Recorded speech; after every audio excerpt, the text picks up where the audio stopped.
आप देख रहे हैं HN न्यूज़। HN न्यूज़ में आपका इस्तकबाल है। मैं आपका होस्ट मोहम्मद अजहरुद्दीन। आइए देखते हैं आगे की तफसीलात वीडियो। वो सारे के सारे मैं फिल्म इंडस्ट्री के, हमारी म्यूज़िक इंडस्ट्री के समझती हूँ, क्योंकि मैंने जब गाना शुरू किया तब मैं 13 साल की थी।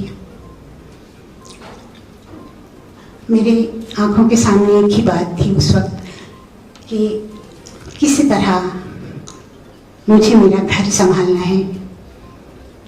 मेरे पिताजी का स्वर्गवास हुआ जब मैं 13 साल की थी। 1942 में अप्रैल 24 को उनका देहांत हुआ और हम लोग अचानक सड़क पे आ गए, ऐसे मुझे लगा। बचपन में हमने बहुत पैसा देखा था और बहुत ऐशाराम में हम लोग रहते थे। एक ही बात थी कि किसी तरह मुझे मेरे भाई बहन और मेरी माँ को संभालना था। इसलिए मैंने फिल्मों में काम करना शुरू किया। 3 महीने एक पिक्चर की शूटिंग की थी, पहली मंगला गौर, जिसमें मुझे हीरोइन की बहन का काम मिला था और मैं एक बाल कलाकार के रूप में मैंने वहाँ काम करना शुरू किया। मुझे बिल्कुल पसंद नहीं था कि मुंह को मेकअप लगा के और बहुत सारी लाइट के सामने जाके डायलॉग बोलना, हंसना, कभी रोना। और मैं कर भी क्या सकती थी, क्योंकि मेरी आवाज़ बहुत पतली थी। मैं गाती थी, मैं क्लासिकल गाती थी, पर प्लेबैक के लिए कोई चांस नहीं था। इस तरह मैंने काम शुरू किया और उस वक्त भी और आज भी एक ही बात मेरे दिमाग में है।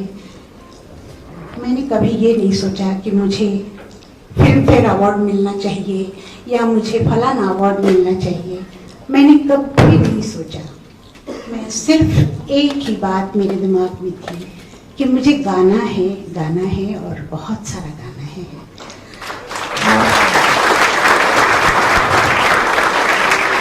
पर भगवान की कितनी बड़ी कृपा मेरे ऊपर रही कि मैं बगैर मांगे मुझे ये सारे पुरस्कार मिलते गए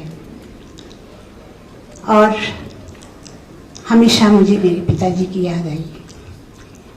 वो मुझे हमेशा कहते थे कि लता, तुम मांगो नहीं, तुम्हें मिल जाएगा। हालांकि मैं बहुत छोटी थी।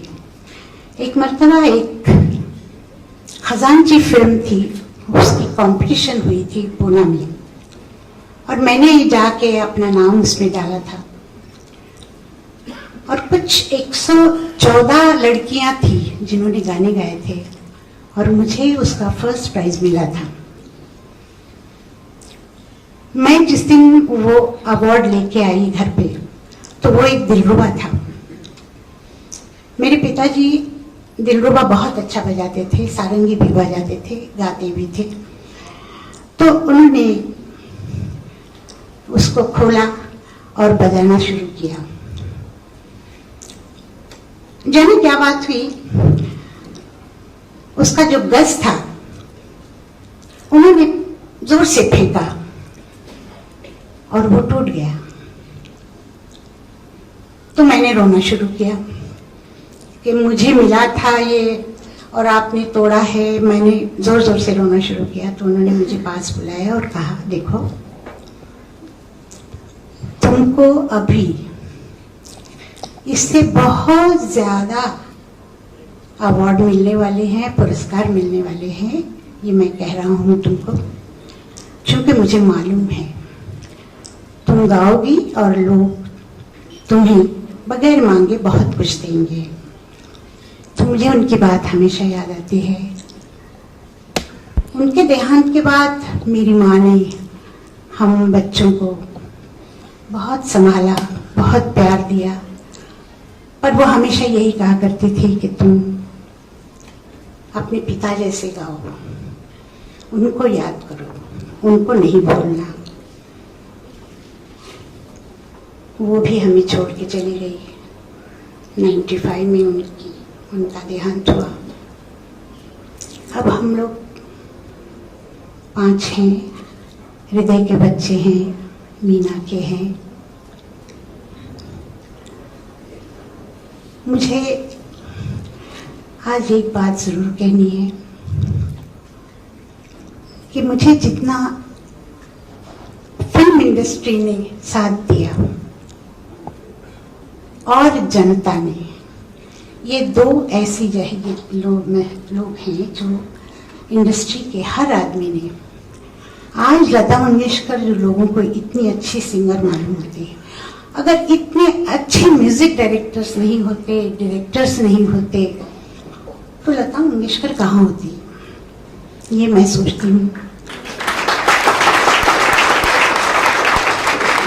कितने ऐसे संगीतकार थे जिन्होंने मेरे लिए गाने बनाए और मेरे लिए वेट करते थे। मैं कहीं बाहर चली जाती थी तो वो रुकते थे, और कई मर्तबा मुझे याद है कि किसी प्रोड्यूसर ने अपने सेट भी तोड़े कि भाई लता आएगी तब हम लोग गाना करेंगे। ऐसे लोग थे। आज मुझे ऐसा लगता है जैसे अकेले हो गए हैं। रफ़ी साहब गए, मुकेश भैया गए, हेमंत दा गए, तलत साहब गए, किशोर दा गए। आज मैं गाने के लिए जाती हूँ तो लगता है जैसे बहुत अकेली हूँ मैं। सबकी याद आती है। इतने अच्छे अच्छे म्यूजिक डायरेक्टर्स थे, वो भी सब गए। उनकी वजह से मदन भैया थे, वो तो मुझे अपने घर में बिठा के खुद खाना बना के खिलाया करते थे। इतना प्यार दिया उन्होंने, मैं उन लोगों को कभी नहीं भूल सकती हूँ। गाना बनाते थे, मुझे कहा करते थे, देखो लता, ये खास मैंने तुम्हारे लिए बनाया है, तुम नहीं गाओगे तो ये मैं गाना करूंगा नहीं। आज ये फिल्म देखते हुए मुझे सब लोग याद आए। मैं फिल्म इंडस्ट्री की बहुत बहुत आभारी हूँ। जो एक लता नाम का पत्थर था, आज उन्होंने उसको भारत रत्न बना दिया है।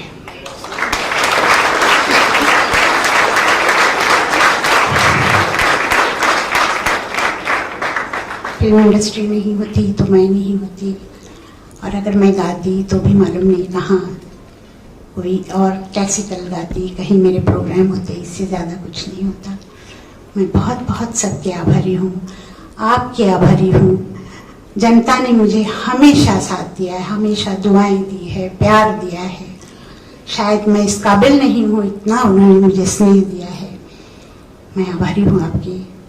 अमित जी, मैं आपकी भी बहुत आभारी हूँ। मेरी जिंदगी में एक व्यक्ति ऐसी आई थी, उनका नाम था पंडित नरेंद्र शर्मा। उनके यहाँ मैं हमेशा जाती थी। वो मुझे अपनी बेटी मानते थे। उनसे मैंने महाभारत, रामायण और बातें सब मैंने सीखी, और वो भी हमेशा मुझे कहते थे कि बेटी, तुम्हारा बहुत नाम होगा, तुमको बहुत कुछ मिलेगा। उनके जाने के बाद भी मेरा जीवन सूना सा हो गया। उन्होंने मुझे अमिताभ जी के पिताजी से मिलवाया था, क्योंकि उनकी बड़ी दोस्ती थी। 2-3 बार मिलने का मुझे मौका मिला। उनकी वजह से मैंने मैथिली शरण गुप्त जी और जयशंकर प्रसाद, हरबंश राय बच्चन जी, इन सब की कविताएं पढ़ी। वो मुझे उसका मतलब समझाया करते थे। पापा से मैंने बहुत कुछ लिया। आज मैं उनको भी याद करती हूँ। ऐसे लोग अब कहाँ मिलते हैं। जो उन्होंने मुझे दिया है वो मैं कभी नहीं भूलूंगी। मैं सबका शुक्रिया अदा करती हूँ। अभी अभी भाई साहब ने कहा कि आवाज,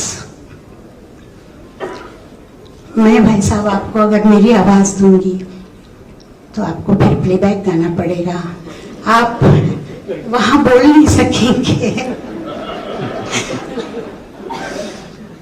तो जो आपकी आवाज है उसे रहने दीजिए।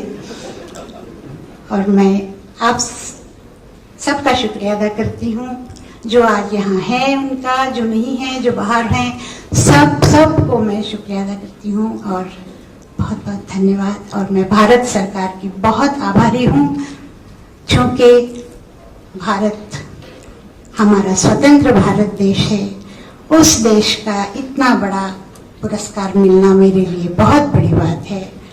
मैं सबको धन्यवाद देती हूँ। नमस्कार।